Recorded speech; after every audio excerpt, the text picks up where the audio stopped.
Hey there, friends and foes. This is Johnny with Back of the Cereal Box, a pop culture podcast that celebrates the fun of the Saturday experience of our youth. But we can't think of a better way to start your week than checking out Chris and Amanda's Song Swap Showdown. It is the best way to start your week. We absolutely love it and never miss it. Thanks, Chris and Amanda, for all you do. And until the next time, love you, mean it. We'll catch you on the Back of the Cereal Box. I'm Johnny. I'm done. Ta-da!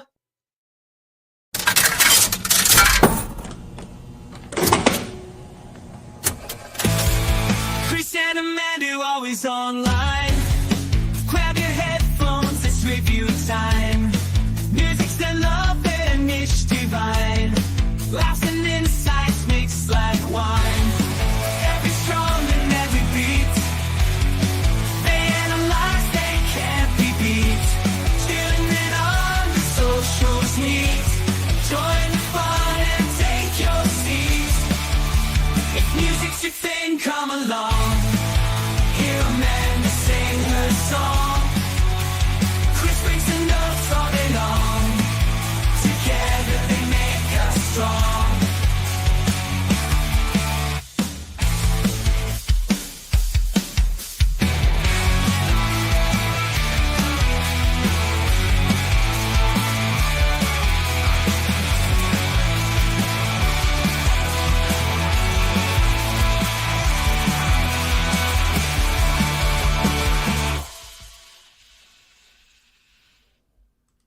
Well, good morning, everybody, and welcome to Song Swap Showdown.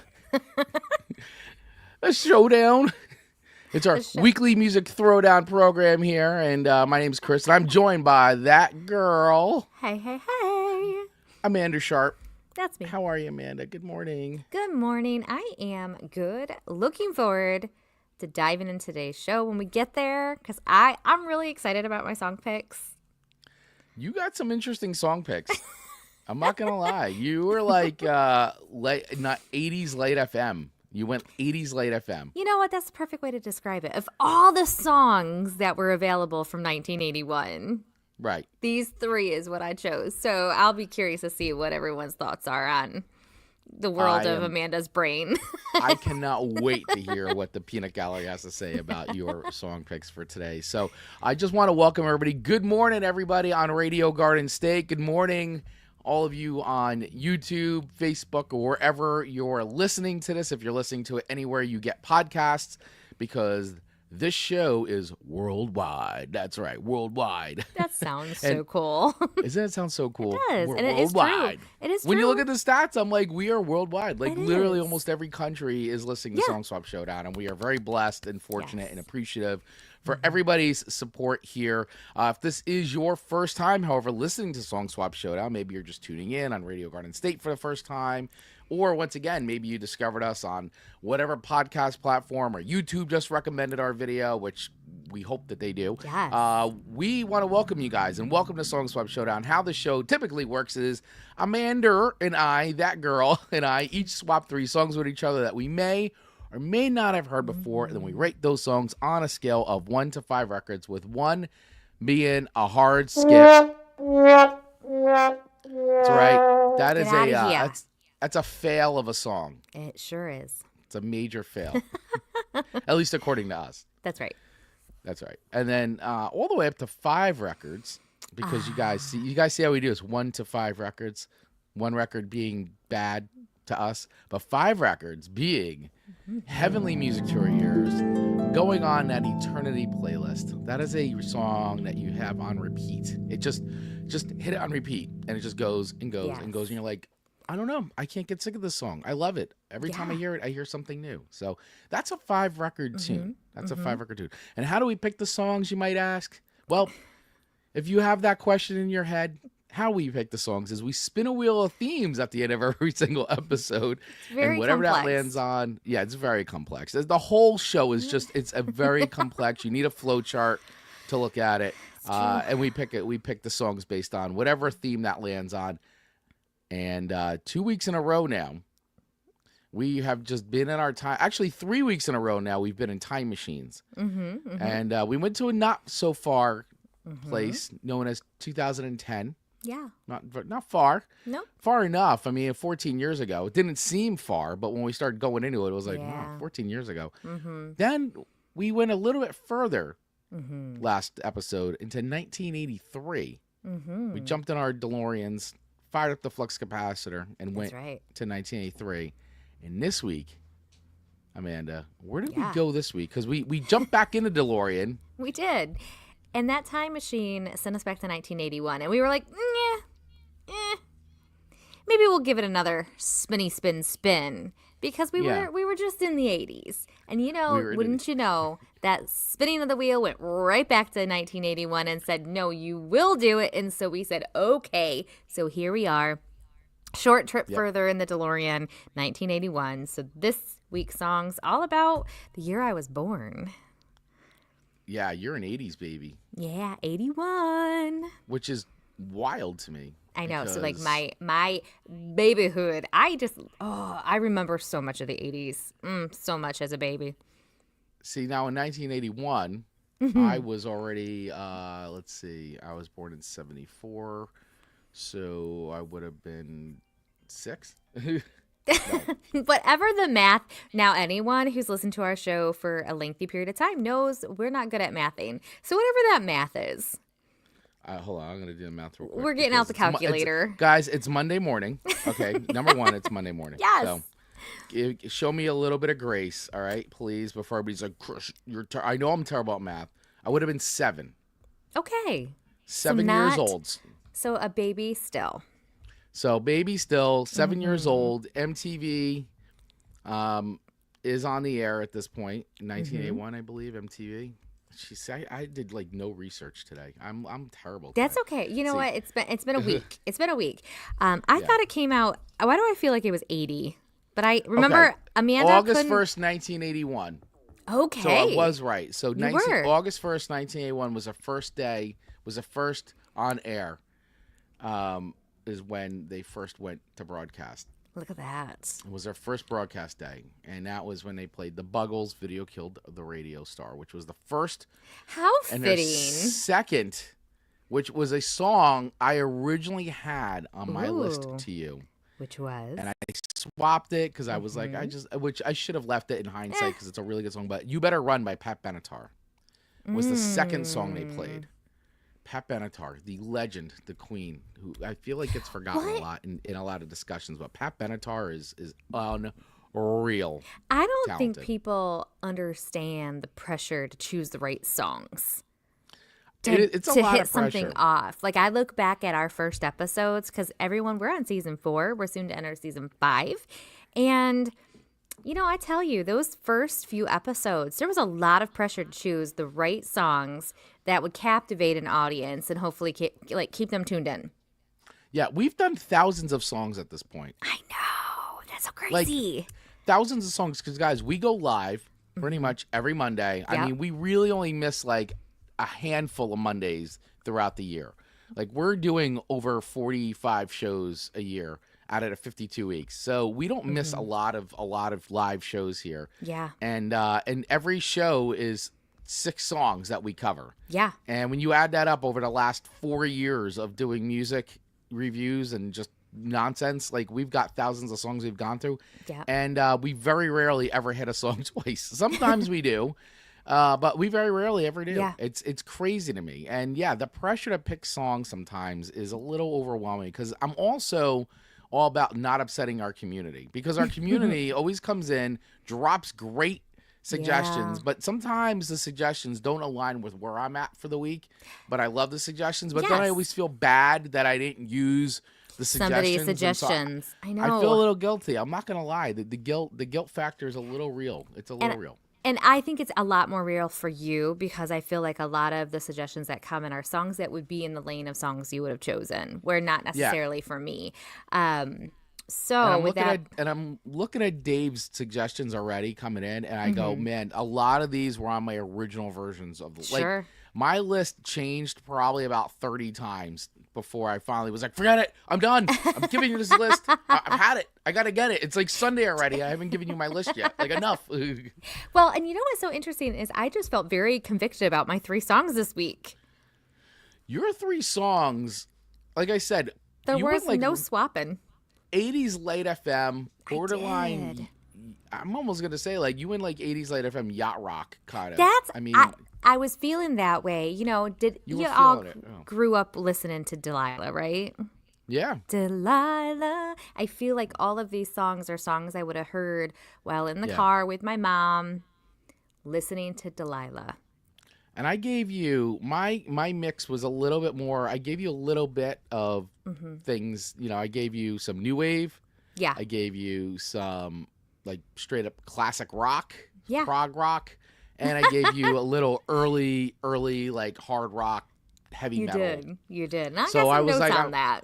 I'm sure you do, and I can't wait to hear your notes. So I'm very excited to get into today's show. We got a lot to talk about. Of course, we welcome all of you listening to us to play along. If you're watching us live, if you're watching us on YouTube or Facebook, feel free to drop in the comments. Rate the songs along with us on a scale of 1 to 5 records. We want to hear from you. Also, you know, like Dave and like Ian from Australia and anybody else, if you're listening and you want to drop your song suggestions and what would have made your list for 1981, we want to hear from you as well. Same thing, if you're listening in the future, do the same thing, because on Spotify, you can leave comments. Of course, on YouTube, you can drop comments. We want to hear from you guys. That's half the fun of the show, is hearing from the community and everyone out there who checks us out. I will ask one quick favor, though, from everybody who's actually watching the show, especially if you're on YouTube.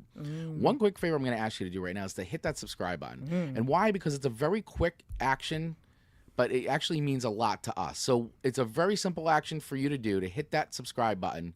And if you want to even go a step further, hit the little bell so you get notified. But really, that subscribe button is a small action that actually means a lot to Amanda and I as creators, because it helps us to get the show discovered to other people like you who love this kind of content over on YouTube. And of course, we're also going to ask you too, if you are listening to Radio Garden State, well, we ask that you follow us everywhere over there as well, at Radio Garden State, over on Instagram, TikTok, Facebook, the whole shebang. And by the way, Amanda, I don't know if you knew the news, but this week, because I think that during the week it happened, and Radio Garden State is now available on the Odyssey app, which is really cool news for anybody who's listening for radio, because the Odyssey app is a great listening experience and it actually recommends the station out to people. So it's now another place where you can listen to Radio Garden State beyond just the website and the TuneIn app.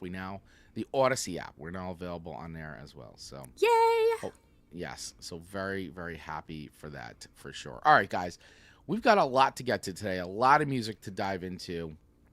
Amanda, where are we starting today? I'm going to let you decide. I feel like you make the call. I'll start this week, because I feel like I've made you start the last few weeks on my song. So I'm going to start with your first song to me, Chris Baglio, which was "Shake It Up" by the Cars. Yes, the Cars. And this was a song that this was on and off my list quite a few times, but I was like, ultimately I'm like, the Cars, I got to get the Cars on. And we were talking about MTV, and this was a video that they played a lot. And I always remember this video being on, and I always love this video, and I love the song, and I love the Cars. The Cars are such a great band, and there's so many other bands that really wouldn't exist because of the Cars. Okay. And by the way, Rick Ocasek, like a master producer, but produced the first Bad Brains record, for crying out loud. Guy's a legend. Absolute legend. There it goes. There you are. What more do we need to say? Amanda, I yield the floor. Well, I felt like this song, I honestly, I sincerely mean this. I'm not saying this because I want a reaction. I don't think I've ever heard this song before. See, now, this was a song I thought that you would have totally have heard, because this song was such a big mainstream hit for them. Like, this was back in 1981. And this was, the Cars had already put out 4 records already. So this was their 4th record when this came out.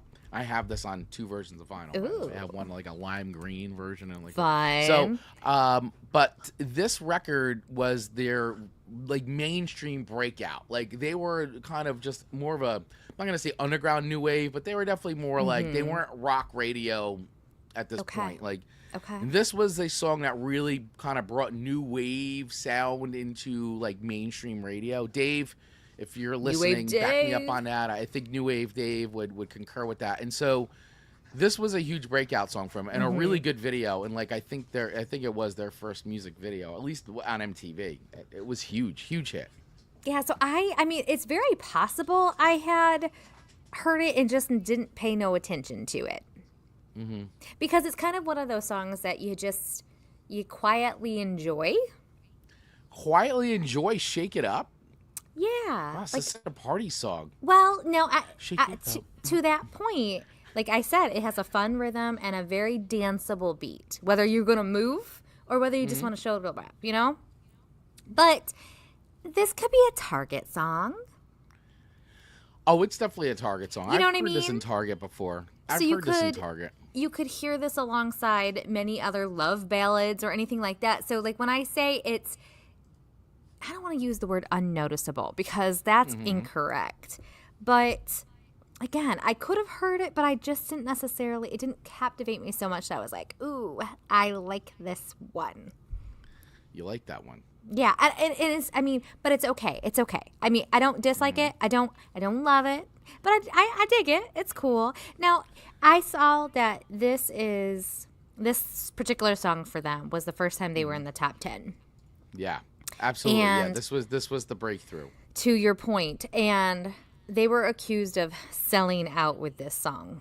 Now, I want to know everyone's opinions on this because I don't really have, a view on this as, someone who may have just heard the song for the first time this past week. What are your thoughts? What are our listeners' thoughts on that? Well, my thoughts are, I mean, I guess if you were like and this was back in the day. I mean, this has gone on forever with like, this still goes on today. Like, oh, this guy sold out, this band sold out because they changed their sound and all that. And it's like, I'm gonna put a message out to everybody right now. Like, ooh, PSA coming in. Making money in music does not mean you're selling out. You get tired of eating cat food and driving around in crappy vans that break down all the time. At some point, if you can write the hit song, write the hit song. Get on the radio, make the hit song, make the money. So you're saying sell out or not? You got to make a business decision. It's a business decision, not a sellout. Selling out to me would be define the difference. Completely.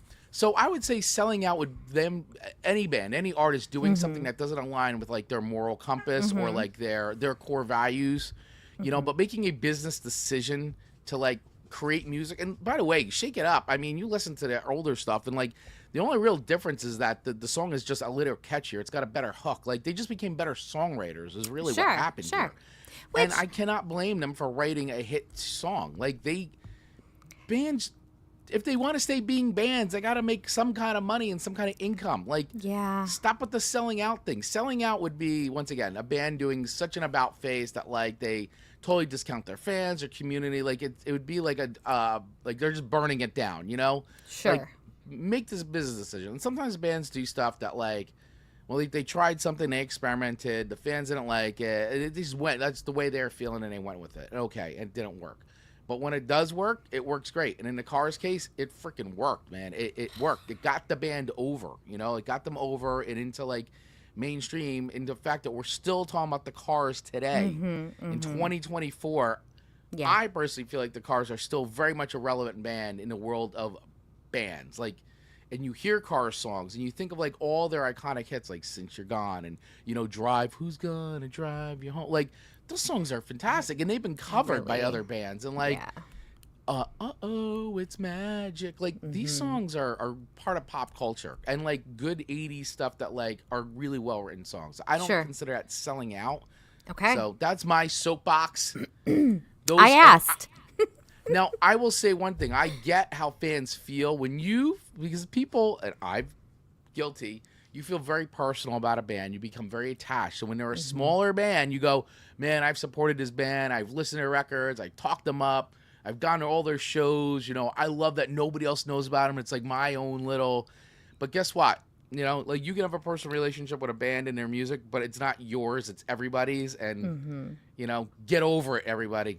I got over it. Being involved in the punk and hardcore scene, you get mad. You're like, oh my God, that band sold out. They're on MTV now. Like they were just playing Legion Halls 6 months ago, and now they're on MTV and they're doing all these tours and blah blah blah. Like, come on, enough. Get over it, guys. So let me ask you this: do you think that you have a different view on selling out now that we are the age we are and we've struggled a little bit? 1,000%.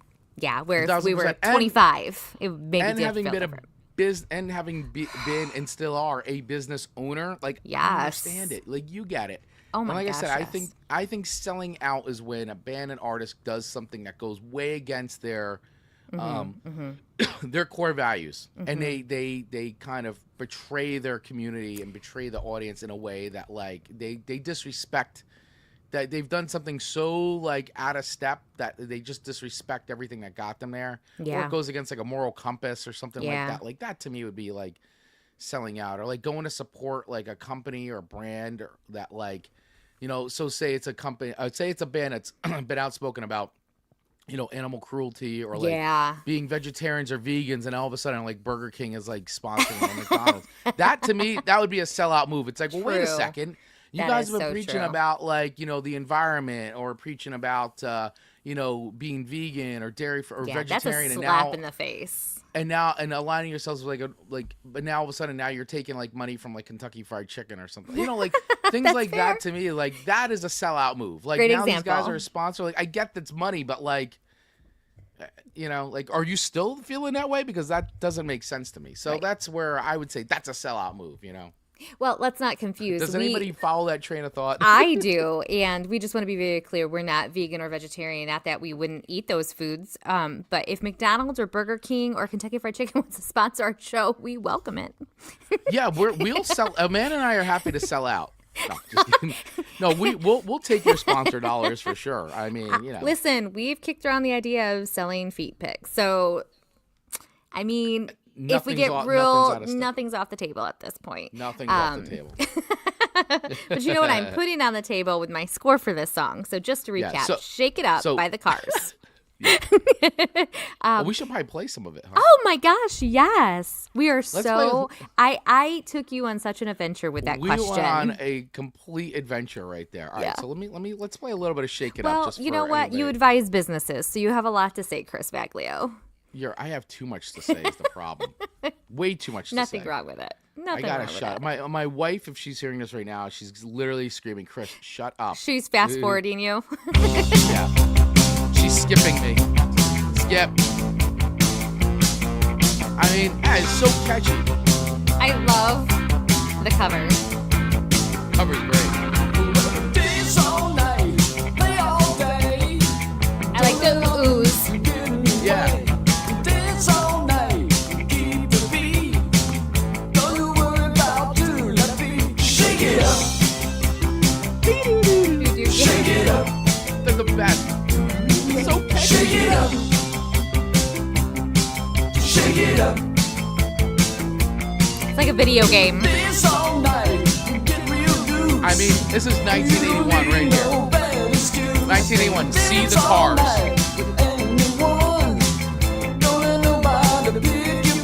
Shake it up. Shake it up. Shake it up. Shake it up. Dance all night. That's the best. Dance all night. Get real low. Go all night. Get real low. Shake it up. All you got. I mean, how is this song not a pump you up song on a Monday morning? I will say I did write on my notes, like, this is like a very good, like, live up life song. Yeah. You need a little pick-me-up. This is a song to listen to. It's a complete pick-me-up tune. And it grows into that. It starts. And I will say, the last thing I'll say about this song is his vocals just are very cool in this song. Because Rick Ocasek is cool. Like, you know what I mean? He's just kind of like, this is almost like, you convinced me to perform. Yes. And here's a mic. His style and his delivery is so unique to Rick Ocasek. It's fantastic. And, like, he's a weird-looking dude. Like, he doesn't look like a rock star, but yet he just is cool. You're like, you want to hang out with him and stuff like that. Like it seems like it. Yeah. And the funny thing is, too, is that, like, that song Stacy's Mom by Fountains of Wayne. Stacy's like, Mom. So it's totally, it's a Cars. Like, that's the other thing when I said there's bands that don't exist without the Cars. Fountains of Wayne, definitely one of them. Weezer, definitely. And Rick Ocasek actually produced the first Weezer record. Like, that whole Stacy's Mom is a complete ode to the Cars and, like, 80s and everything. And they actually asked Rick Ocasek to be in the music video. And he turned him down. He didn't want, he's like, nah, I don't want to do it. But, which would have been awesome if he was. But he turned it down. I think that would have been a cool cameo. But I get it, For sure. I get it, man. Rick Ocasek doesn't need to be in a Fountains of Wayne video. He's Rick Ocasek. He's in the Cars, for crying out loud. I think I'd be pretty much in any video. I say that now. I'll be in anything. I mean, if I had the time, let's do it. I would pretty much be in anything. So, guys, once again, Chris and Amanda, Hello. we're for hire, or if you just want to trade coffee or something, we're good. We'll show up to your music video shoot. We also have film ideas too. We have a lot of Hallmark film ideas. We're ready to go. They've yet to reach out to us. One day, Chris. One day. We are a complete package. I just want to let everybody know we're show very hosts, radio versatile. show hosts, podcasters, filmmakers, actors. We can sing. We can do it all. We can do it all. We're like a vaudeville act. Yeah, you need just a fill-in. You need me to lay in the middle of the road to be a fill-in. Like, I'll do that too. Not above a thing. We're so multi-talented. It's amazing. For sure. All this in one I can package. play dead real good. I've watched plenty of true crime. You have. You've watched a lot of true crime. All right. So we're talking about the Cars Shake It Up, by the way, as we're like singing our own praises here. So, all right. So where do you rate Shake It Up on a scale of 1 to 5 records? And by the way, everybody at home, play along. You let us know too. Where would you rate it? But Amanda. Yes. I don't have a drum roll. That's okay. I saw you look for a button, and then you were like, I was like, wait a second. I'll just use my knuckles. I'm Yeah. gonna give this a 3.9. 3.9 records for I don't know Shake if you're It Up. okay with that or not, but I feel like, again, I'm okay with it. for this being like the first time I feel like I've been introduced to this song, it could creep up. But Now the thing that I found more shocking was that you hadn't heard this song before. and I really don't think I have. And if I have, it went unnoticed, which is very surprising to me. It is surprising to me too. Yes. I would have really thought that this would have been a song that you would have been like, "Oh, Chris, I've heard this song so many times." Yeah, some of these songs you send me, you're like, you heard this before, Amanda? Yeah, it's the ones that Right? 1,000% guaranteed you hadn't heard before. That For I'm like, sure. "Oh, I heard this before." And I'm like, "Wait, what? When? Where? How?" Marcus and Owen factor. Marcus, that's always the X factor. I do forget about the Marcus and Owen factor for sure. All right, so it's official. Shake It Up. Rated by 3.9. Amanda Sharp, that girl, 3.9 records out of 5 records. Once again, where would you rate it, guys? Let us know in the comments. We'd love to hear from you. Do you agree? Do you disagree? Shake It Up. See, now to me, Shake It Up is like definitely, this is like a 4.8, 4.9. It's very close. Actually, it might be a perfect song, actually. I don't think I can get sick of hearing Shake It Up. Oh, see, I know without a shadow of doubt I would. See, I don't think I would. I don't know. Interesting. It's very close. I got to think about it. And actually, if I got to think about it, people would say, "Well, if you got to think about it, then it's probably not." And I'm like, "Well, but it's a. I don't want to wear. The thing is, it's such a good song, though. I don't want to wear it out. So like, it is a song that I won't like. I just want to enjoy it. Like, so I would probably give it a 4.9. Okay, That's very That's where I interesting. would put Shake It Up. So we are full point apart, but not bad. Not bad. Not bad at all. So, all right, I want to say good morning to Mr. Mark Ronick, who is checking in. Good morning. Owner of Ironic Media and, of course, Clubhouse Morning Podcast Chat. Good morning podcast, Jess. Am I saying Podcast Morning Chat. Oh, my God. Chris, have some more coffee. It's the Monday of Mondays. Yeah, we've only been in that chat for like 4 years, but like, you know. And that's how we met. Chris and I met. Yeah, that's right. That's how Mark and I met, too. You met Mark. It's our origin story. It is. It's part of it. Yeah, exactly, Mark. Yeah, like I cannot get the words out today. So, and I want to also say hello and good morning to Mr. Ian from Australia, who is watching, I think. He may have. I'm not sure. He may have bailed out because it is late so for him. Late and there. then, of course, the VP of the VIPs, Mr. Dave Mattingly. Good morning, Song Swappers. Appreciate you, Dave. Thank you so much for checking in. And thanks for everybody else who's tuning in live right now, watching on YouTube and Facebook or listening on Radio Garden State. Okay, Amanda, your first song to me, is a song at first I was like, wait, do I know this song? And then the chorus kicks in on this song and I go, oh, I know this song. Yes. So it was one of those ones where I was like, I was unsure at first, but then I realized. Because I feel like you knew all of my songs to you. I did. But like even Key Largo, like I was like one of those songs where like I've heard it, but like I actually didn't even know it was Key Largo. And I didn't even know whoever sang it. It's one of those songs. Sure. That you're like, I know this song, but I don't know even what the title is, and I don't know who sings it. Like this one, Ronnie Milsap. So we're talking about Ronnie Milsap. I wouldn't have missed it for the world. Now. There was something very nostalgic about the song, and I'm trying to place the memory of this, and I can't. But like for some reason, I heard the song, and I go, I don't remember if this was a big part of my youth. I know a lot of this stuff showed up. As I talked about, I listened to a lot of music with my mom when she drove the car. We listened to WNBC, I love on every New York time radio. You say it. But like she would listen to Light FM and stuff. So I got a feeling that when growing up, this is a song that I'd probably heard. Absolutely. So, but I hadn't heard it in a long, long time. So, and John Pike checking in. Good Happy morning, Monday. Johnny. Oh, Johnny, I like your Mighty Ducks jersey in your picture here, bud. Nice. Excellent. Fun. And of course, if you guys don't know who John Pike is, Johnny, the prophet of pop culture, he is the video intro we play at the beginning of every song, host of Back of the Cereal Box. So make sure you check that out. That's live on Saturdays at 9 a.m. Eastern, 8 a.m. Central, because Johnny is on Central Time. So thank you, Johnny, for checking in with us today. Appreciate you, buddy. So I wouldn't have missed it for the world. So song written by Charles Quinlan, Kyle Fleming, and Dennis Morgan. And was recorded by Ronnie Milsap and released in October of '81, and it was the second single from the album "There's No Getting Over Me." No. What a bold album title, by the way. That would be the name of your record, Amanda Sharp. There's no getting over me. Big mistake. That's Amanda's record. Yes, you know me so well. I do. And this was one of his biggest hits of his recording career and came over at the peak of his crossover success. And that was the thing. Ronnie Milsap, a traditional country artist. Yeah. Now, would you say Ronnie Milsap sold out? I don't. I think when you start, and I think this, we understand this as business owners, you start somewhere because that's where your instinct is to start. And you really don't develop who you are or what you really like until you're in the nitty gritty a little bit. And I think this is very similar to Taylor Swift. I don't think she sold out, but she just grew.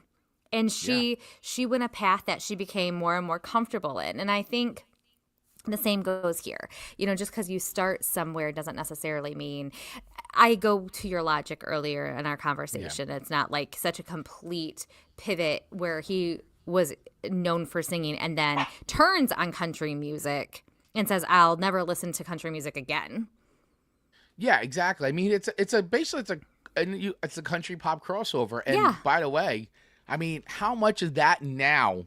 Oh, it's commonplace. I mean, so you have common. Pop stars making full country records like Post Malone and Beyonce. And, Shabuzi and like all these and that's just a few, but like so many. Like even I just saw Chappell Rowan premiered a country song on Saturday Night Live a few weeks ago. Like I think it's just like, hey, if that's what you're feeling and that's what the music is coming. I mean, remember the Lionel Richie? He did the country. Oh and my he even goodness! Did like, yes. And we found the album cover where he's wearing a cowboy hat, and we're like, Lionel Richie, like, well, Lionel Darius Richie went country. Hootie and the Blowfish, Darius Rucker is now like he's full country. Yeah. So I feel like you typically go the other way, but he went that way.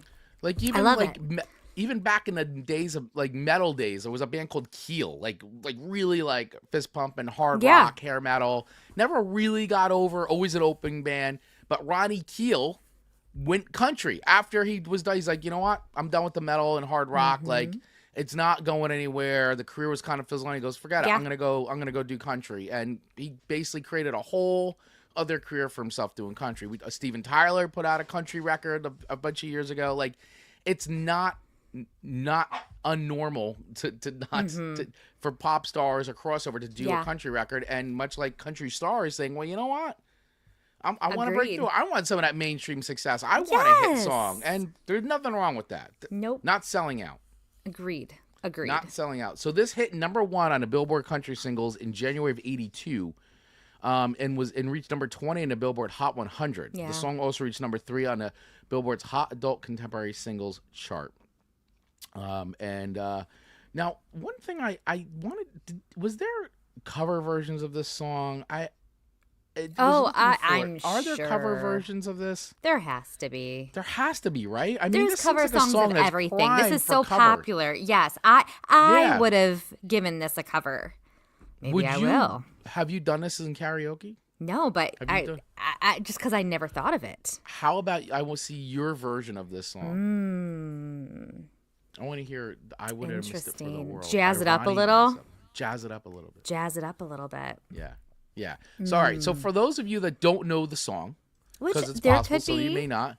Yeah. Because we do have baby listeners, and our baby listeners may never have heard this song. No, absolutely not. And actually, like I said, it's a song I kind of forgot about. Yeah. Like I hadn't heard it in a long time, and hearing it unlocked some core memories that I can't seem to fully remember. But it unlocks something in me. But not bad memories, right? Like you don't feel like Not they're bad bad, memories. right? Just no, it was very just nice memories. Here we go. A little strings pulling you back to 81. Yeah, this come off of "There's No Getting Over Me." Boom. Wouldn't have missed it for the world. Maybe I've been hearing it. This is a yacht rock song. They play this on yacht rock. The yacht rock show. Look at those glasses. That's confidence. This is a look. Cross again. Maybe my heart will never mend, but I'm glad for all the good times. You brought me so much sunshine, and love was the best it's ever been. I wouldn't have missed it for the world, wouldn't have missed loving you, girl. You've made my whole life worthwhile with your smile. With your smile. I know, that part's important. Wouldn't trade one memory, 'cause you mean too much to me. Even though I lost you, girl, I wouldn't have missed it for the world. I defy anybody to not. You guys are all welcome. You're now going to be singing this chorus all day. Probably. This is such a catchy chorus, man. Such a catchy chorus. I wouldn't have missed it for the world. What I like about this song is obviously some relationships end, but it doesn't always have to. And we've talked about this before. It doesn't have to be a terrible thing. And to be able to just honor something that was, and like he even said, maybe I'll never mend, but I wouldn't trade any of that for the world. And I just think that's it's a good message to send out to people, because a lot of times we've done our episodes about revenge songs and stuff. So that's not always the narrative people want to sing about. But in this particular case, I really like it. And his voice is just so smooth and like velvety. And while this is pop-ish, it is, there's no question the roots of this is country. Oh, 100%. I mean, it's got country. It screams country. It's got the twang. Plus his delivery is country. Like it is. It's an 80s country, but it's enough pop to like make it accessible where it's not so honky tonk or whatever. I don't know what the proper country term is. It's not too twangy. This is very similar to the message of Just to See You Smile by Tim McGraw that we featured when Jeff was on our show. And the message is that is very twangy and country. Yeah. Like that's very, so compared to the two, yes, this is definitely more easily crossed over to that pop. Yeah, my father jumping in with Robert Plant was one of those singers that has sung every music style. Like, I agree. He has. Robert Plant, the singer of Led and the Zeppelins. You may know them. The Led and the Zeppelins. Yep. The Led and the Zeppelins. Yep. Yeah, but he's done sung. all those records with Alison Krauss. He's done blues, he's done jazz, he's done country-esque kind of stuff. The guy is like he's an incredible singer. He doesn't care. I mean, first of all, he was in Led and the Zeppelins, so he could do whatever he wants now. For sure. And much like Paul McCartney could just like fart into a microphone for like 12 tracks, and people would be like, "Oh my God, you're a Beatle. You can do whatever you want." He's a Beatle. It doesn't matter. I know. Speaking of Alison Krauss, though, my goodness, what an artist that just seems to be able to nestle into every lane of music and have these phenomenal duets. Like, it is so impressive. Very impressive. Very impressive. Tip of the hat to her. So, where do I rate Ronnie Milsap's I Wouldn't Have Missed It for the World? Yes. Where is this falling on the scale of 1 to 5 records, with 1 being a complete skip and 5 being a song that goes on my eternity playlist? Well, it's definitely not a skip. It is a good. I'm telling you, that chorus. This song is worth it for the chorus alone. Like, just, you know what I'm saying? Like, the chorus is so damn catchy. I just love it. You sing it like, wouldn't have missed. It's almost like gang vocals in a way. Like, it's really catchy. And it's funny too because they even talk about it in the I couldn't find any song facts like on songfacts.com, but basically they're saying on this, it says the song, which predominantly features backing vocals, a harp and acoustic guitar, had a chorus that wrote, it is so infectious that it could be heard being hummed and whistled on street corners, and its words being sung in barrooms and dance halls throughout the rest of 1981. Tom Jerk, who's a music reviewer for All Music. That's a good review. He called it urban cowboy country music in its purest essence, is what he described the song as. That's a great way of summing that up. That's as urban if country music in its purest essence. That's as if ChatGPT wrote it itself for decades. Yeah. Decades before ChatGPT went back, changed time, because pretty soon it'll be able to do that and affect things that happened in the past, right? Yes. So, all right, guys. So where do I rate this song? It's a very good song. I really like this a lot, and hearing it again brought back some really cool memories. And that chorus, man, is catchy as hell. This is a four records for me. Ooh. It's a 4-record song. I mean, I don't know how it can get anything less. Does it hold up? Yes, it does. I hadn't heard it in a while, but I'm telling you. Timeless message. It is a timeless message, and that chorus, I just can't get over it. It is. What I just read, that quote, so infectious could be heard hummed and whistled on every street corner. Yeah. Next time I go in the bar, I'm totally playing this. Ooh, I like it. I want to see the what reaction. Everybody's do. Yes. I am one of those guys that plays stuff on a jukebox, and I just sit back. Just observe. I'm like, let's see. I want to see. Let me see what happens. I'm one of those guys. I bet there's a lot of, I haven't thought of this song in a long time. I bet a lot of people are going to say that. You hear people go, I don't know this song. Wouldn't have missed it. And then you hear the chorus, and you're like, I remember this song. So, yeah. For sure. I like that. So that's where I rate the song. How would you guys rate it? Would love to hear from you on a scale of 1 to 5 records. So is this going on your Sunday playlist? Absolutely. Is this on your going on Sunday playlist? Summer barbecue playlist? It might go on the summer. Oh, maybe not barbecue, but more like summer chill playlist. Okay, cool. Like the more yacht rocky type one. Yep. Might go on that one. I like it. Yeah. Very I think that would make that playlist for sure. I like it. Yes. All right. So should we go through song recommendations, or should we just jump into number 2? Let's just jump into number 2. All right, let's jump into number 2. All right, my second song to you, Amanda. I'm interested to hear what your whole perception of this song is. I don't think you've ever heard this before. No. And what song are we talking about? We are talking about Limelight by Rush. Rush, a band that mostly only dudes like. and some women. My friend Meg, who's like a baby. Who've spoken about before. She loves Rush. Like, you go, there's no way this woman would like Rush. She loves Rush. I'm like, you're the one like weirdo who's a female who likes Rush. Not that females who like Rush are weirdos. I'm just saying they're mostly, when you go to a Rush show, it's been very very male heavy, right?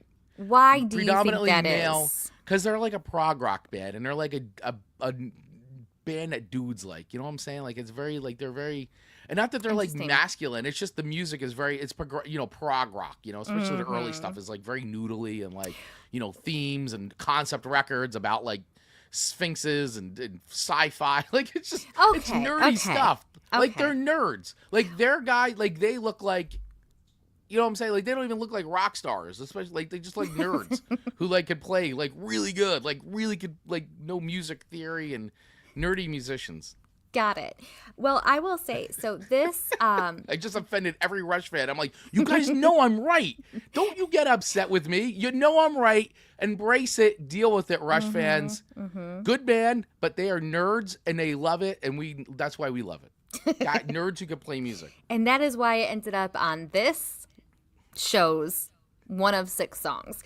All right, so this message of the song was interesting to me. It's basically about the public, like the struggle between and the balance between public life and privacy.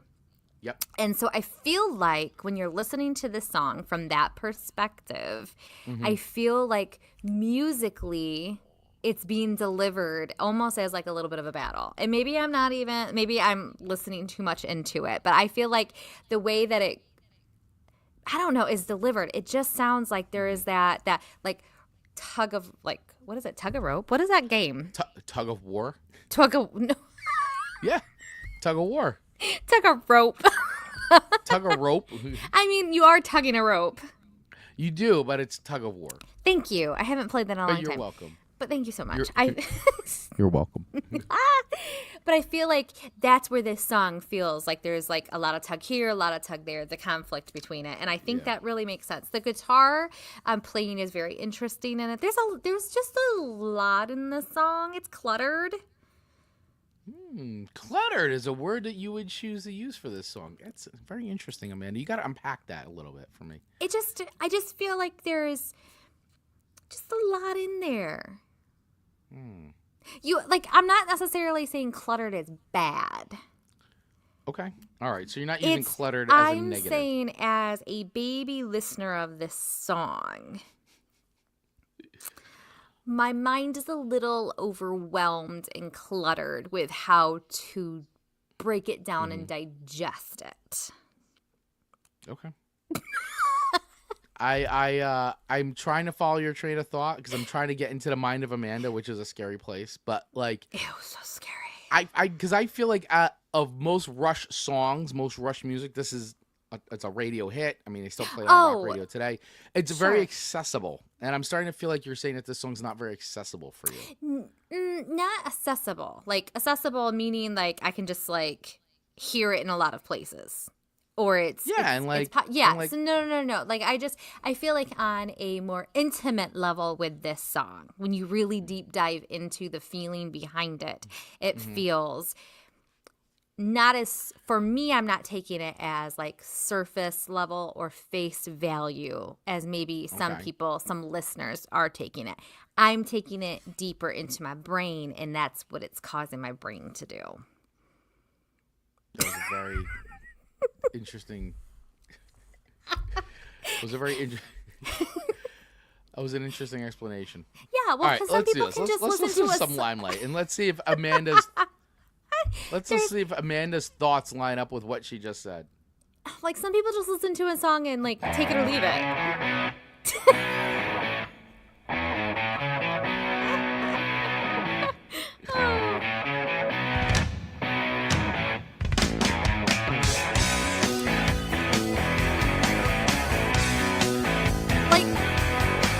Seems cluttered to me. Cluttered? Yeah. How is that cluttered? It just living on a light stage approaches the unreal. This is so straightforward.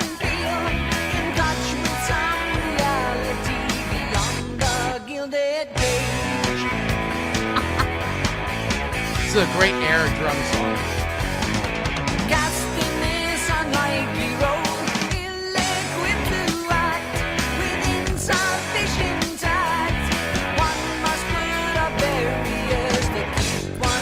Intact. I love this. See, this is like the tug of war part. The bossa nova beat. Pick up.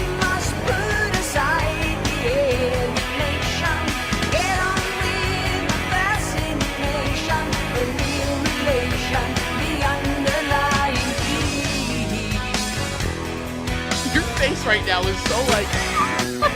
I need to have a mask on.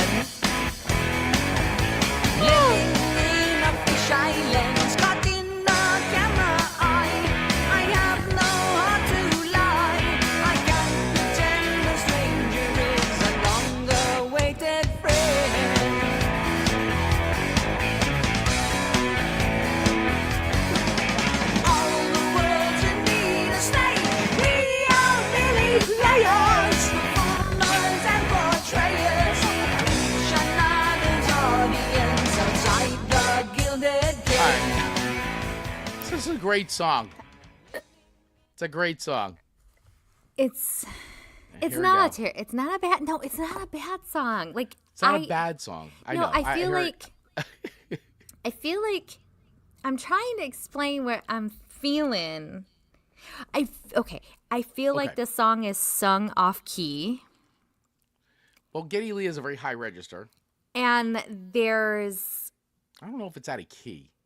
I agree, but I feel like there's just this contradiction of noise. So let's just go with this. I think Rush is an acquired taste, and this is why I think most females just, once again, they don't dig Rush. To your point, yes. I see you hear this cluttered, and I hear musical perfection. But you know what? This is what I hear. I hear.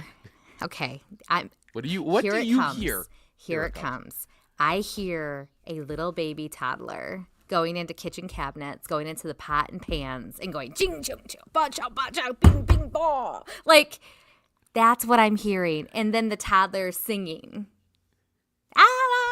like while doing it. That's what my mom brain hears. That Rush's Limelight sounds like that to you. Mm-hmm. Okay. It's very cluttered. Rush fans, I have nothing to say, so have at it. Have at it. Dunk, bonk, ding, donk. Like, wow. Little baby toddler got into those cupboards. Okay, so Rush is like clinking pans and baby toddler singing. And got one of those microphones that the kids like, it like echoes into it, but it's like a little hollow, and they're like, boo, boo, boo, boo. Like the toilet paper, the empty toilet paper roll? Yes, or yes. The like, the paper they just towel. grabbed whatever was in their reach, and that became their instruments for this song. Oh, my God. Yeah. Crazy. Okay. That's a wild take on this song, Amanda Sharp. So, but, oddly enough, I don't hate it because of those things. It just, okay. Well, it there's overstimulates my brain.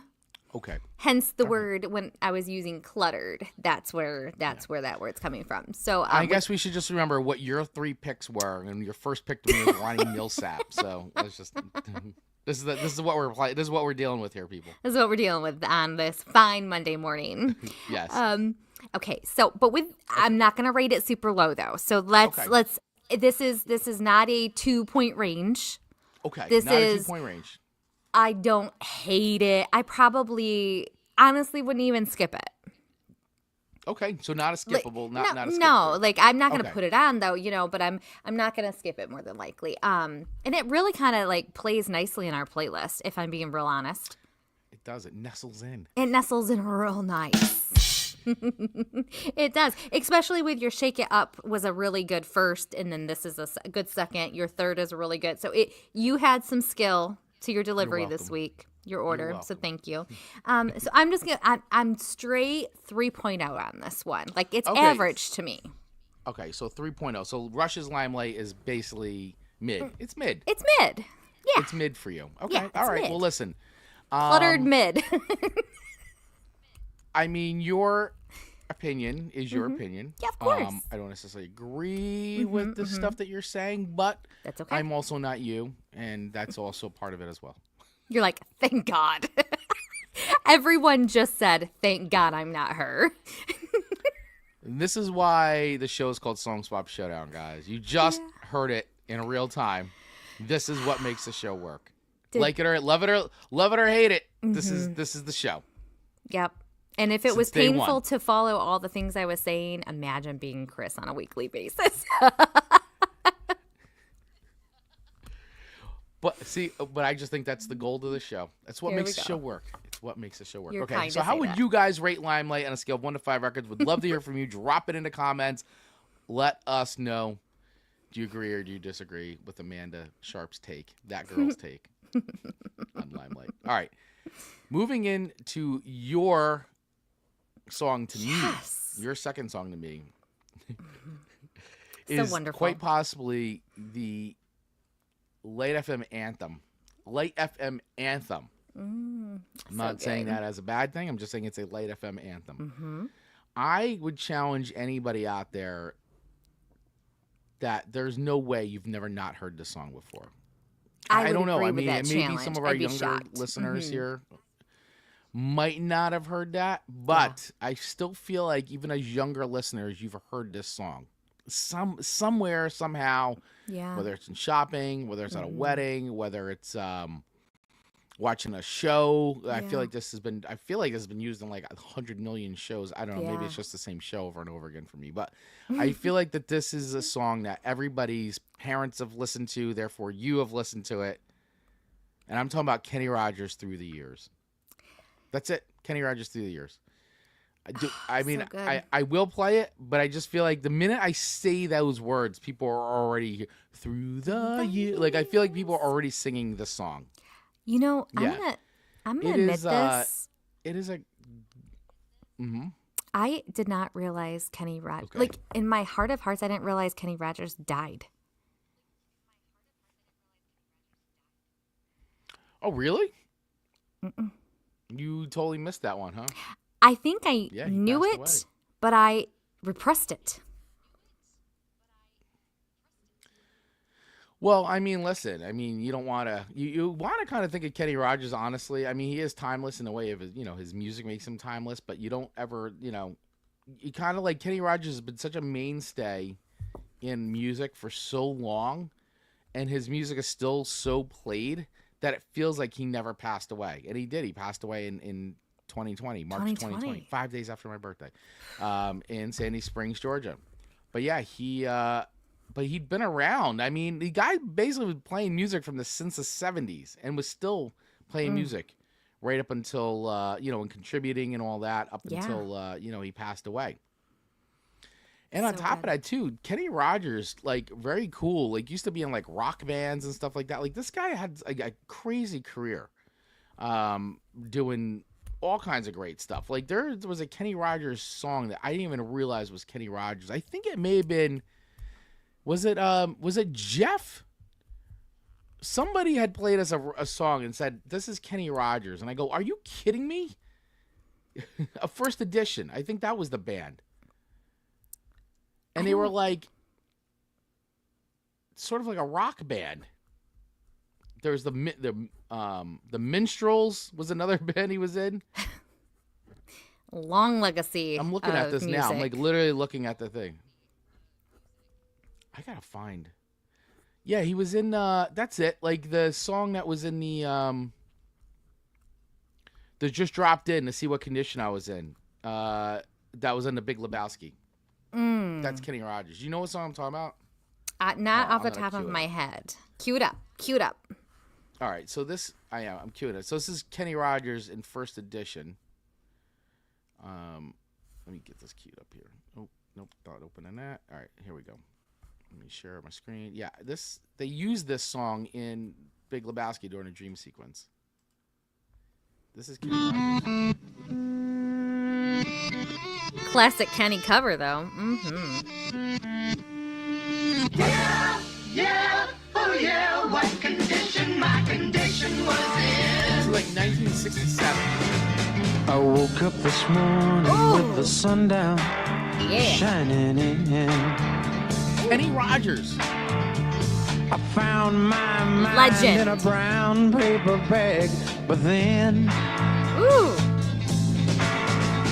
I tripped on a cloud and fell 8 miles high. I tripped on a I hear him cloud. now.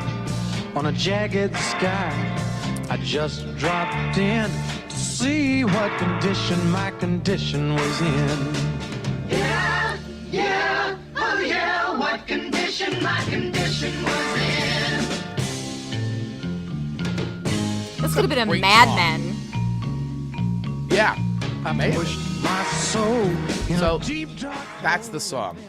He's so legendary. I couldn't remember the name of it, but this song is great. And then, so then in 1981, he then drops this on everybody. Drops this. And many other gifts. Like, goes Kinda from like that a- in 1967 to this in 1981. I can't remember when you weren't there, when I didn't care for anyone but you. I swear we've been through everything there is. Can't imagine anything we've missed. Can't imagine anything the two of us Here comes. can't Woo. do. Through the years, you've never let me down. You've turned my life around. The sweetest days I've found with you. Through the years, I've never been Is this what you sing to Marcus? All the loved time. the life we And he goes, made. oh. And I'm so glad I stayed I'm so glad I stayed. right here with you. He's like, I'm not so glad you stayed. I mean, is it just me? Does this song goes hard? Yeah. Like, this song has no business going this hard, right? I mean, I can't remember what I used to do. this is a serious jam. Who You know- I trusted, who Yes, it goes hard. I listened to. You're captivated. before. I'm wanna- locked in on this song. I swear. You listen to every word. You've taught me everything I know. It's gotta Can't be imagine needing the someone quality of Kenny's so. voice. But through the years, it seems so to soothing. me I need you more and more. So smooth. Through the years, through all the good and bad, I know how much we had. I've always been so glad to be with you. Through the years. So, this song was originally produced for Lionel Richie Oh, and I given to could Lionel see Richie. that. But Lionel Richie thought it would be a better fit for Kenny Rogers because he had heard it too. And I guess it went to Lionel Richie first or something. And somehow, let me read the story here. Cause Okay. they talk about this in songfacts.com. So, Love them. here we go. The song was written by songwriters Steve Dorff and Marty Panzer. Dorff had written a number of songs for Anne Murray, including I Just Fall in Love Again and You Set My Dreams to Music. Panzer author co-wrote with Barry Manilow, including Manilow's hits It's a Miracle and This One's For You. Panzer wrote the lyric, which he brought to Dorff's house where they were having dinner. According to Dorff, they put music to the song in just 15 minutes while they were eating out. Along with the rest of the Share Your Love album, which is what this album is this song is on that record from Kenny Rogers. The song was produced by Lionel Richie. They had previously teamed up on Rogers' hit Lady. Richie is the one who decided good. 3 years was a good fit for Rogers. Kenny was actually the third or fourth person that was approached with that song, co-writer Stephen Dorff said in a Songfacts interview. Barry Manilow and Mac Davis passed on it. Glenn Campbell passed on it. Those were notable ones. Lionel Richie had heard the song and loved it and played it for his people, and that's how it happened. I got a phone call from Gene Page, the great arranger, who called me and said, "Congratulations, we just cut your song with Kenny Rogers, and it sounds amazing." This song has soundtrack countless anniversary videos. You know what? I think this is too. So I used to edit wedding videos for a living back in the day. I used to film wedding videos and edit wedding videos. And this song was like guaranteed to either be the first dance or it was used as a recap song. Like we used to make the recap at the end of like, oh, here's the best moments of the day. Yeah. This song was like #1 most requested like song to say, well, we want Kenny Rogers through the years at the end of our wedding for our wedding recap song. Yeah, or when they pull up like whoever's been married for 5 years. Right. For 10 at the years. wedding. Yeah, at the wedding. Song. Like, what a great song to have. And then on ultimately, that. it's going to end with the people that have been married for like 60 years. And you're like, oh. Yeah. Which, the longer, tell me we're right, the longer we've been married, we appreciate that wedding dance. Going, that's good. Yeah, you do. And you see all the younger people get off. You're like, ha, you have no idea what you're in for still. Babies. Babies. This is a little bit of family drama. I'm not going to mention any names, but there is an aunt and uncle on Marcus's side that were divorced, but then got remarried. And it bothered me every time I would see them on the dance floor for the amount of times they would have been married had they not gotten divorced. I'm like, that's cheating. Right. I was just going to say, so the clock resets. I agree. Does the clock reset? So if you, and guys, anybody listening, listen, and great that you're able to work it out and get back together. But that's not what I'm saying. But so say you've been married for like 15 years, 20 years, 10 years, 5, whatever, right? And then you get divorced, but then you find a way to work and you become remarried. The clock great resets. Thing. Good thing. Right, great thing, awesome. But I think that I agree. The clock should reset because now it's like you start it over, right? Bare minimum, you need to subtract the years in which the divorce happened. Okay, so you bare minimum. Prorated. Yes, prorated wedding years. Okay. So yeah, that's what do you guys think? That's just me being a little petty. Listen, I kind of agree with you. I mean, I think the timeline starts, and when they do the anniversary dance, if you've been remarried for a year, well, that's 1 year. Or like you said, well, how long were you separated and not together? And so if you were together for like 15 years, you got divorced, you got back together. Well, how long were you not together? And that should be taken off. Take it off the. I agree. Deducted on your point total. Chris and I aren't staying married because we just love our spouses so much. No, we want to be the last man and woman standing on that dance floor one day. It's all about that. It's all about that. To through the years. And, Kenny, we're coming for you. Last couple standing. That's what it's all about, guys. It's a competition. You heard it here first. Marriage is a competition. That's simple. Just like you go through the years, and there they are, ladies and gentlemen, Mr. and Mrs. Vaglio, married for 1,000 freaking years. I will clap so loud for you guys. I want the claps. I want the accolades. We knew you guys would make it. I knew you guys had it in you. Yes, we made it to the last couple standing on the 3 years anniversary song. Yeah, make it a competition and maybe more people would stay married. There you go. Wise words, Amanda Sharp. Dear. I like the way you think. And do you guys agree with us? Let us know. They're like, no. Firm no. They're like, could you guys please get back to talking about music, please? Sorry. That's what they're saying. I don't always agree. But. So, all right. But we are talking about Through the Years by Kenny Rogers, just to bring it back. So, that was your second song to me. And we just went on a whole long rant. Kenny Rogers. We talked about this. So good. But I mean, honestly, the song is a great song.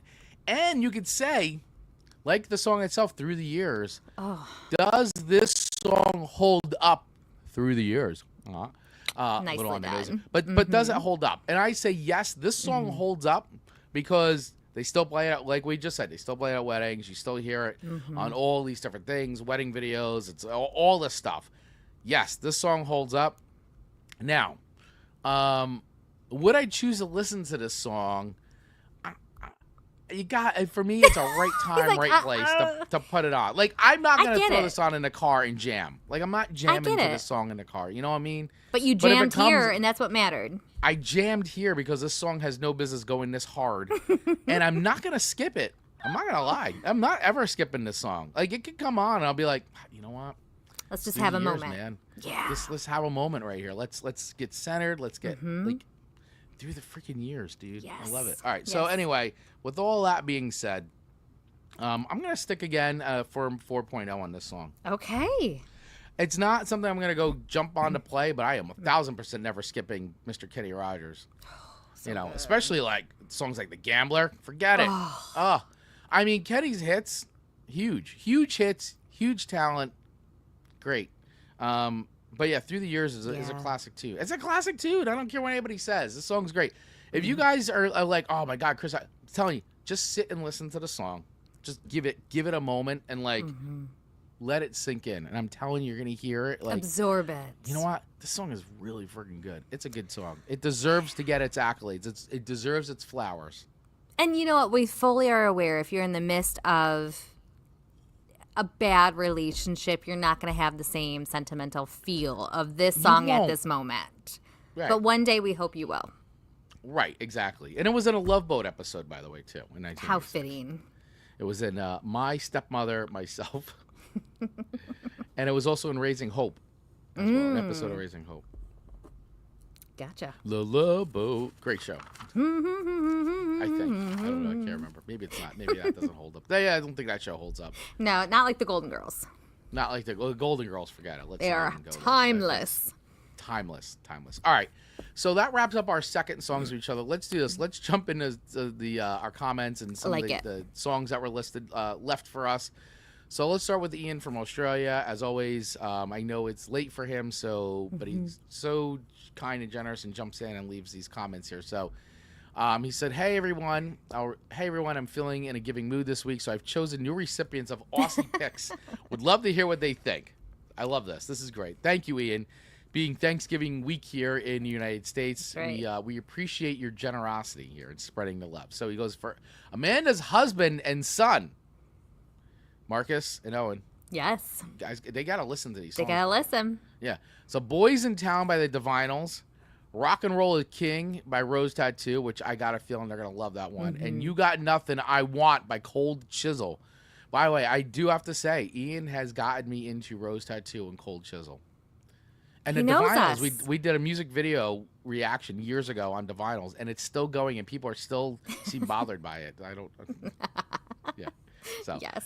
These are all good picks, by the way. I'm just gonna say I'd like to hear what Owen and I will have them listen to it today. Yeah. Like their ratings.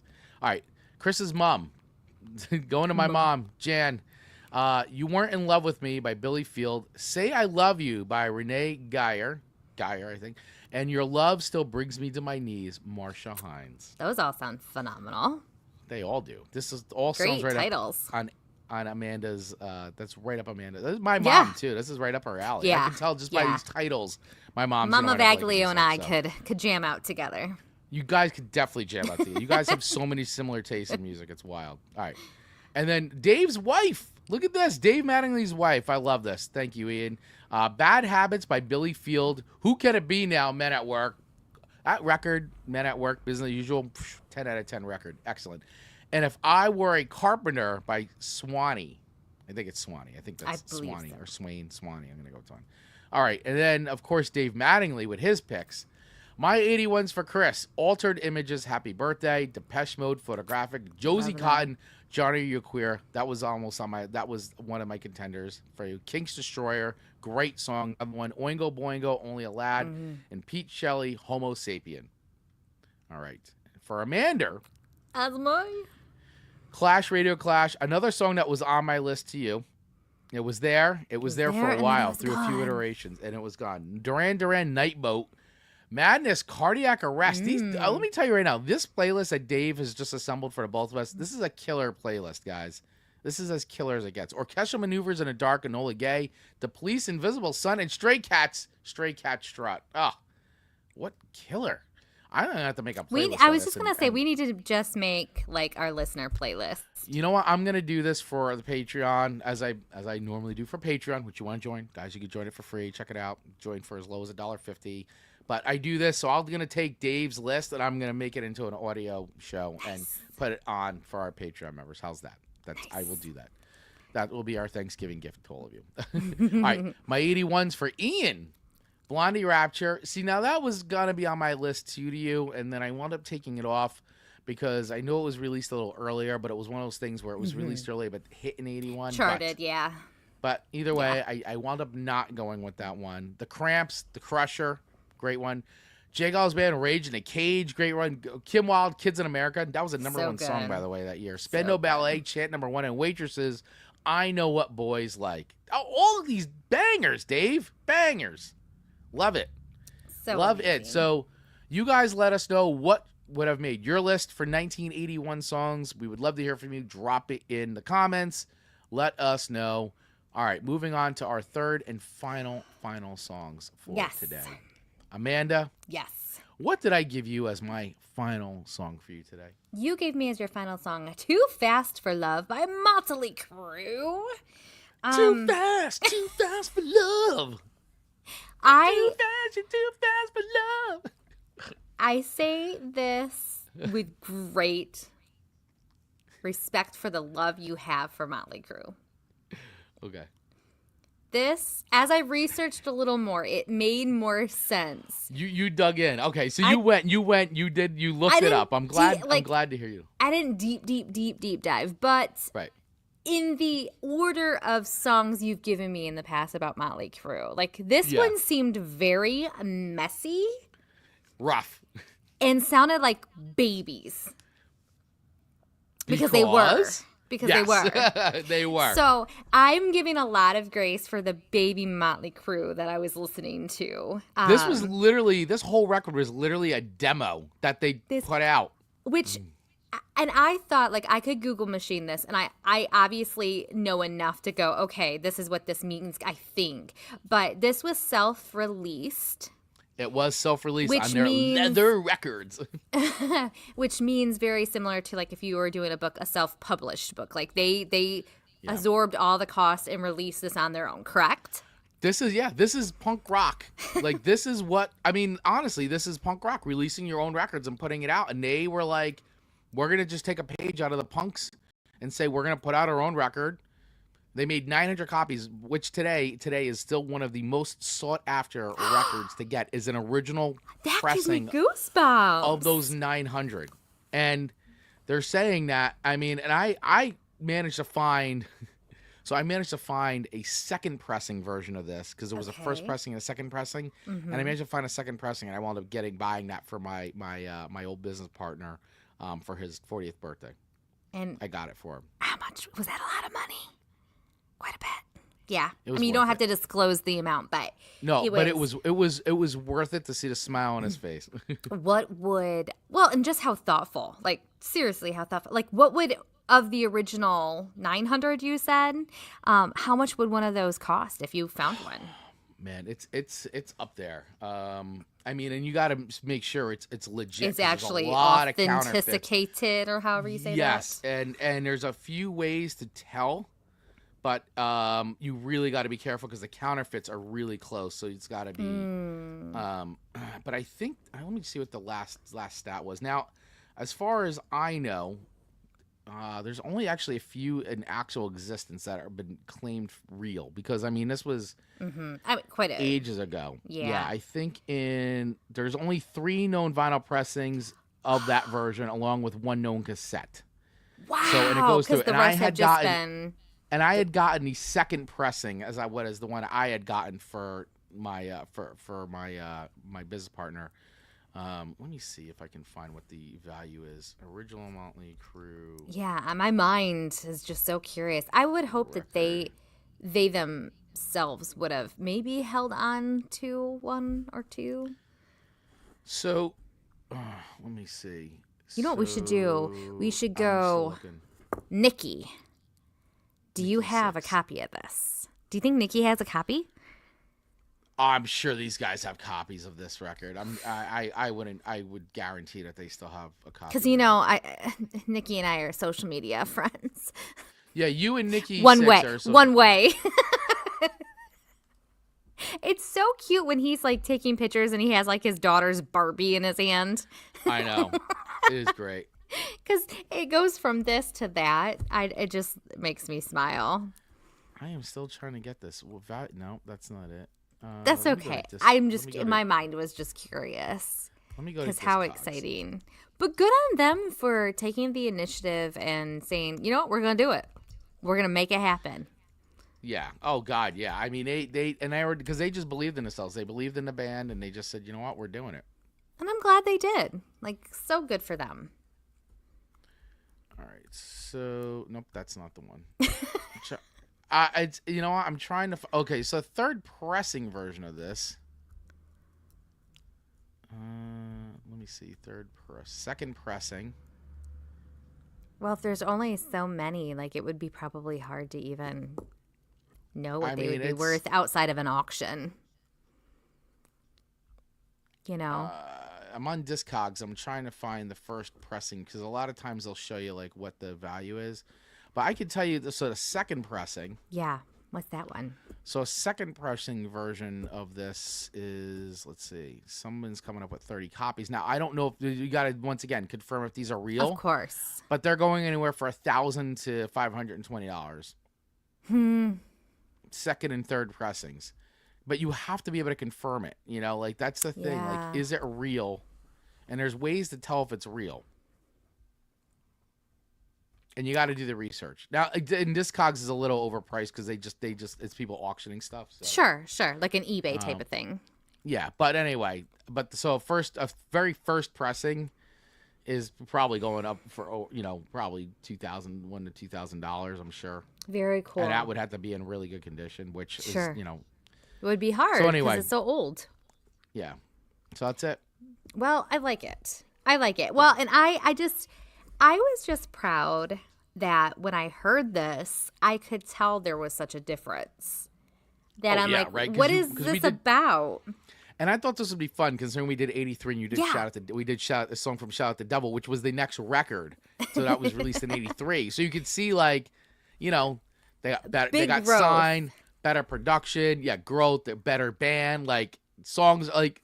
So and I was like, oh, this is great. So now I can bookend, since I did Shout Out the Devil with you last week. Yeah. Too Fast to Fall in Love is the song I gave you. And now I'm going to give you something off the first record. Yeah. And I wanted to give you this song because this is a signature Crue song. It's fun, though. Let's play a little bit of it because I want everyone to hear, because they would have heard last week's version and then this week's version, and anyone who isn't familiar with Motley Crue, like, again, you don't have to be a super fan to have heard the difference. No, but they were babies. It's just so LA sounding. It's great. Total babies.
Like, and I gotta be honest with you, I love Motley Crue, and they've put out so many good records. They've also put out a lot of bad records, but I love this first record. And yeah, it's rough, and it's basically it's a demo that they put out, But there's just the songs are fun, and you really feel like that you're just like in the room with them. And they're just great songs. Really just fun, well-written tunes about like what these guys were going through, like LA scene, life, you know, girls partying, getting messed up on stuff, like just all sleazy craziness, you know?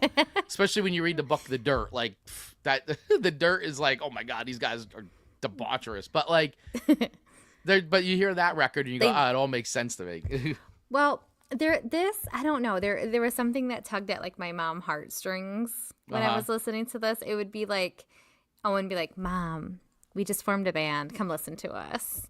Yeah, and me going to listen to them and me going, oh, like, good job, babies. Like, I think for what they did, like, that was really good for them. Like, I'm super impressed that just to even be confident enough to, like, take that step to record something, have a band.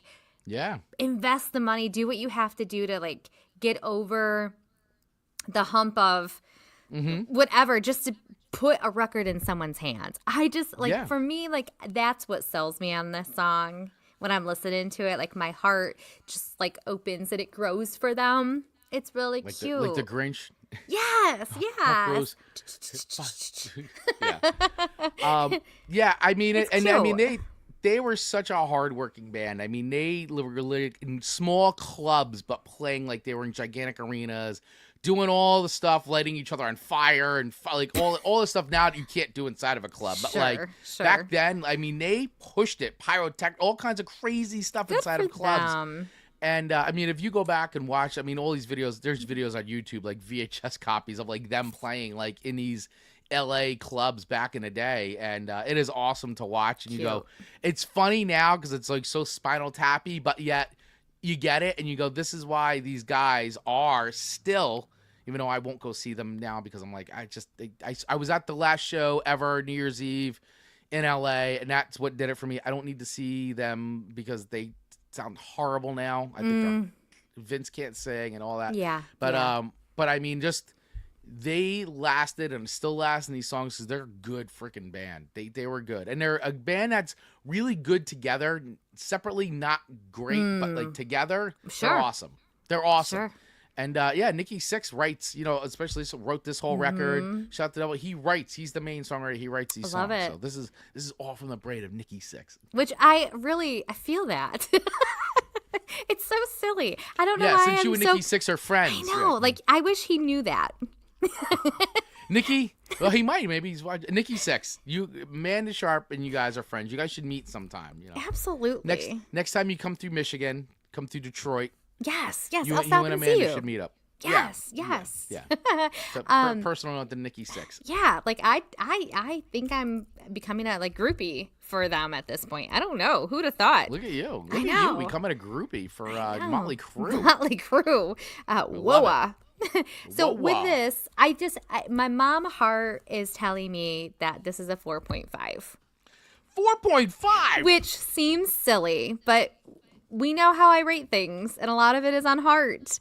And I am floored right now that you just gave this song a 4.5. I thought this was going to be your lowest rated. No, there was, honest to God, there was something about when I was listening to it that gave me energy to continue to do what we're doing. Like, sometimes you just need that sign. Yeah. That sign that, like, keep going. Right. Just put in the work. Put in the work. Put in the work. Put in the reps. And these babies put in the reps. These babies put in the work. And I just think that should be reflected in a 4.5 rating. Excellent. Well, Motley Crue and Nikki Sixx thanks you for the 4.5 rating. You're welcome, and Nikki. I thank you as well. What would you guys rate this song on a scale of 1 to 5 records? Let us know. We'd love to hear from you in the comments below. Let us know. What do you give Too Fast for Love by Motley Crue on a scale of 1 to 5 records? Let us know in the comments. All right. Your final song to me, and the final song we're going to be discussing on today's show, is a song that I knew but did not even know the name of it or even who sung it. But it's Key Largo by Bertie Higgins. Sure is. And What I'm a name. like, who in the hell is Bertie Higgins? You know, it seems like a lot of songs from this era were like done by like people that you kind of never heard from before. But like the one hit wonder. Yeah, kind of. Yeah. Yeah. Kind of had a career, but like who's Bertie Higgins like in the annals of like rock music or music? And it's such a interesting name. You know, Bertie, I don't think I would have went into show business under Bertie Higgins. Bertie Higgins. So no offense to him. No offense, but definitely, interesting. So this came off the record Another Day in Paradise, released in 1981, charted number 8 in the United States and number 60 in the UK. And if you guys don't know where Key Largo is, now there's a few tie-ins here. So Key Largo is an island off the coast of Florida, and it was also the setting for the 1948 classic starring Humphrey Bogart and Lauren Bacall. By the way, if you've never seen Key Largo, rent it. I still have never seen it. It's very good. I like it. I mean, I like the Lauren Bacall and Humphrey Bogart together. So did Bertie. Excellent. Yeah. Excellent together. And so this song is basically about his time in Florida. So he said, I lived with a girl a long time in Florida. Her name was Beverly Seaberg. We used to watch old movies on the weekends, and to us, the Bogart and Bacall romance was a phenomenal one because of their age difference. She was 20 and he was 45. And for me, and because the world was clamoring constantly for them to make a relationship work in Hollywood, Bev left me, and I hurt for about 2 years. Finally, I said, well, I've got to reach her somehow, and the only equipment I had to reach her with was a song. So I wrote the song, Key Largo, and it was a plea for her to return, and you know what? She did, and we became engaged. They got married a year after the song was released, but then split again in 1995, but they had 2 children. So, and by the way, if they split and they did get remarried, then that would have to reset the clock, right? That's right. We just want to go back to that point. Right. Yes. We just want to bring that point back. Yeah. So this was the only hit for singer-songwriter Higgins. He started his career in the early 60s as a drummer in Tommy Ray's backup band, the Romans. He lived in Atlanta playing clubs when he wrote Key Largo. The song was released as a single in 1981 on Cat Family Records, a CBS imprint that existed just for a short time in the 80s, and their biggest act at the time was Major Lance. Higgins' debut album, Just Another Day in Paradise, was released the next year and included another movie theme song, In Casablanca. The album's title track proved Higgins' only other top 100 hit. It went to 46 about 2 months after Key Largo peaked in the charts. In 1983, his song When You Fall in Love, Like I Fell in Love with You, from a second record, Pirates and Poets, reached 34 in the adult contemporary chart. By the way, it's a great Pirates and Poets. Mm-hmm. Higgins carved out a niche in the trop rock genre with island songs in a Jimmy Buffett vein, but never reached the charts again, leaving him a one-hit wonder. He had some run-ins with the law in 1997 and served 80 days in jail for a DUI arrest, but released a steady stream of other albums. Anyway, so he is a guy. So I know they call it trop rock, but I would put this in yacht rock nowadays. For sure. Yacht rock for sure. And so this is a song, like I said, I've heard, didn't know it was called Key Largo, and did not know the guy's name was Bertie Higgins. Bertie Higgins. I love that he was like, I have to get her back. I shall write her a song. Yeah. And it did its job. Like, that's so romantic. So romantic. I love it. Yeah. And the song is romantic. Yeah, and Dave Mattingly coming in saying 81 was a big musical year for me. I just started high school and I was exploring music with a fresh set of ears. I think that age for people is when you start to listen to your music, not just your parents' music. Mm-hmm. Bernie Higgins, My Only Way to Reach Her with a Song, reminds me of Chilliwack's Gone, Gone, Gone. I don't know if I know that song. I don't know that I know. Maybe of course, Dave knows it. Dave knows every song in the world. Dave is so impressive. Very impressive. All right, so let's hear some Key Largo. Let's do it. Which I think everybody's going to go, oh, I know this song. This is going to be one of those things you go, I know this song. This is another one that you'll just be bopping to. Ooh, those instant notes. I know this song. I've heard this song.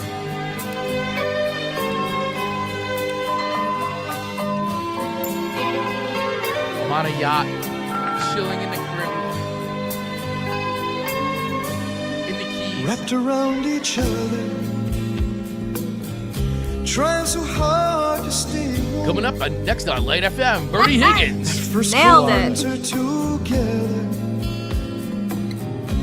lying in each other's arms, watching those old This is so. falling in love so desperately. I feel like he's hanging on every word. Yeah, he is. Honey, I was He's your pleading. hero, It's the Yeah. pleading. It is.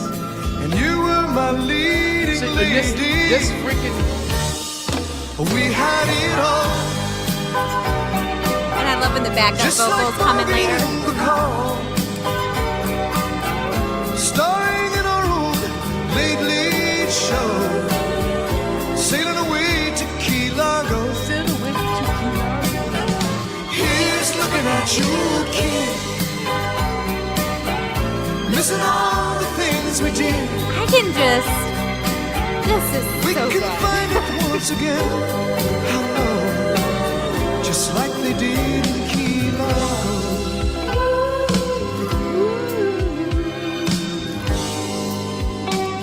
What a tune. Honey, can't you remember? All right.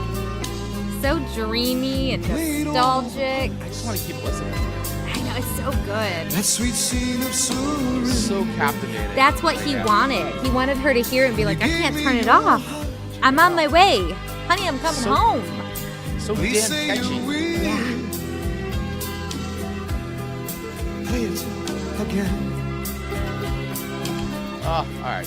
'Cause I In the love spirit of this. moving the show along, I'm gonna. I'm just, Spirit of moving the show along. I'm just going to keep swaying. I know. So, yeah, Bertie Higgins, Key Largo. Like once again, did not know that was even the guy's name, and I feel I've heard this song. I go, oh my god, I've heard this song my whole life, and I never knew it was Bertie Higgins. Yeah. And that it was even called Key Largo. I just thought that I knew Key Largo was in the song, but never. So anyway, but I'm glad you put this on the list because this is another song that has no business going this hard. It just does. It goes hard, man. Like I'm Very. like, this song's good. This is 100% going to be placed on my yacht rock playlist in summer. Which is kind of a summery thing. Yeah. But I think I would put this on the summer mix too. I mean the Sunday mix. I think this is a Yeah. good Sunday song too. It's got good Sunday vibes. It does. Looking at you, like it's just so catchy, and like all of the movie lines put in there. It's very, very, very clever. Very clever. It's song holds up, man. I'm gonna go with it. I'm gonna say that song holds up. I'm gonna say that song holds up. So, where do I rate this song on a scale of 1 to 5 records? Well, I've given Amanda 2 4.0s in a row, but I think this song's gonna get bumped up just a little bit because Ooh, that do damn tell. chorus, man, another catchy ass chorus. I'm gonna give it a 4.2. Ooh. I like it. I mean, listen, I like these songs. I think these are great picks, and these are songs I really hadn't thought about in a while, which was great. And it was nice kind of revisiting them because I realized, like, while it's not always the music I would just choose to put on, like go and put on, when the songs come on, I don't want to turn them off. And I really enjoy listening to them. Like, they're really good songs. So that's why they scored high for me. And I feel like they've held up. And a lot of these songs do have some nostalgia to them, too. Like, I just remember growing up listening to them, being on the radio all the time and all that. So I still find these songs to be very relevant, even though... I don't know, in my world. Maybe some of our younger listeners, maybe not so much, but maybe they will. Maybe they will now. Maybe they heard me like, I really like that. I feel like if someone looks at our episode and then sees my song choices, they're going to go, Amanda, come on. But then when they listen to them in a playlist, they're going to hit them hard and they're going to be jamming out. I know they will. Yeah. So anybody under the age of 30, we would want to hear from you because I guarantee this is probably the first time you've maybe heard these songs. Yes. So let us know. We want to hear from you. Are these songs you liked? Were you pleasantly surprised? We want to know from you. Let us know because I'm very intrigued to see. Maybe we should put up a poll on these two on like socials. See, like heard it or not, heard it or not, heard. Yeah, we should do that. Yeah. So anyway, we'd love to hear from you guys. So that wraps up our song swapping for today because we swapped all the songs. And I think we should just note this. Dave coming in with Speaking of Romance, which all of my songs were all about today. Today is the 1-year anniversary of his first date with his beautiful bride. Congratulations, Dave. That's Please send awesome. our congrats to her Congratulations, as Dave. well. Congratulations, Dave. And I'm be really honest, I was really obsessed with his relationship with her. Like a year You ago, were I was really like, obsessed, I yeah. really was. I was like, ooh. Yeah. I loved it. I was Loved it. so stalking it. You were I'll admit stalking it. You were totally stalking it. So, all right, guys, before we get to spinning the holiday wheel of themes, because we are moving into the holidays and starting next week, next Monday, we will be spending the entire month talking holiday music on our theme. So that way we're going to mix it up. We'll be talking about different holiday songs and different themes. Before we do, I do want to make sure that we say thank you so much to our great sponsor for this, since basically for the rest of this year, we're going to be talking about Cardiac Attack Coffee, guys. Get your heart pumping with Cardiac Attack Coffee. It is single origin, craft brewed coffee, all ready for you. What better way to give a gift to somebody for the holidays? You know, it's Black Friday coming up soon, and a great way to show your love and appreciation. Great stocking stuff or great Hanukkah gifts or whatever you celebrate. I don't care. Even with Thanksgiving coming up, serve some Cardiac Attack Coffee. Get your heart pumping. Use the code Song Swap Showdown at checkout to get a 15% off your order. And you know what? These guys have got it all figured out. I mean, they've got great merch. We always talk about their merch. They got great mugs and glassware game going. We are and on such top of that, merch junkies. we are merch junkies. And they've got 3 kinds of coffee. You could do whole bean or ground. They got a Costa Rica medium, a Guatemala dark roast, and an Ethiopia, which is the light roast. They also have these variety packs. So if you're like, I'm not sure what they like, or maybe you want to try them all, but you don't want to go in, get the variety pack. They also do these cool cold brew packs as well. Love which it. I highly recommend, because they got, even comes with a mason jar pack too. And So they've got cool. a regular New Orleans. They've got a mocha cold cinnamon roll, Fruit Pebbles, pumpkin pie, and mint chocolate chip. So you definitely want to get your hands on that. And once again, look at these mugs. They're Cool so mugs. cool. That glass. Oh, I just The love that glass. Wild. I love this. Great designs. Guys, definitely inspired by punk rock, hardcore. 3 owners based right here in the beautiful Garden State. That's right, in the Garden State.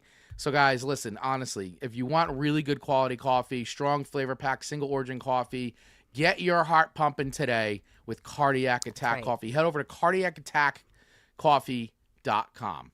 Boom. And put your order in. 15% off. Use the code Song Swap Showdown. My man and I have been drinking it. We love it. We love it. What do you think is in this cup today, guys? That's right. Cardiac Attack Coffee. That's right.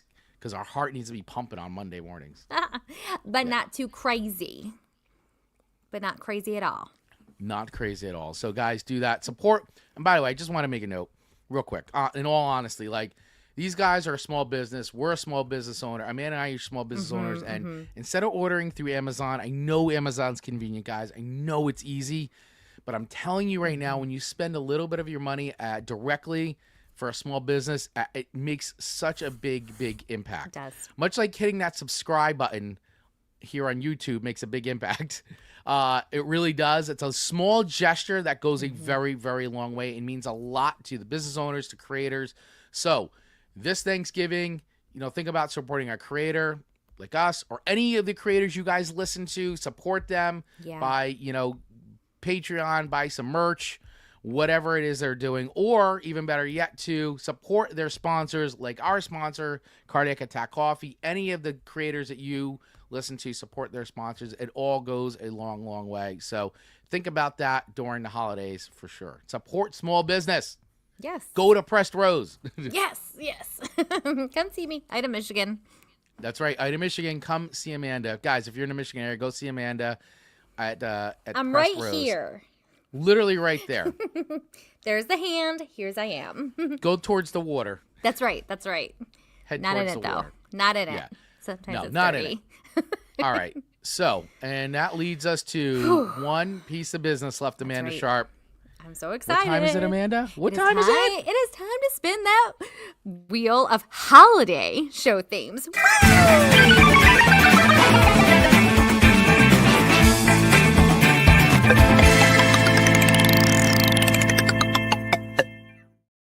All right. That's right. Time to spin the wheel.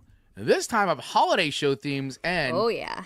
want to say that That's so pretty. Good today's job. Wheel of Show themes is brought to you by Cardiac Attack Coffee. So, guys, we got a lot of themes on here. Some we did last year. Some are new ones. So Let's see what it pretty. lands on. And this is it. We're going to do 4 weeks of this starting next week. Strap in. Be prepared. Here we go. Spinning the 2024 holiday wheel. This is such a big deal. Great music.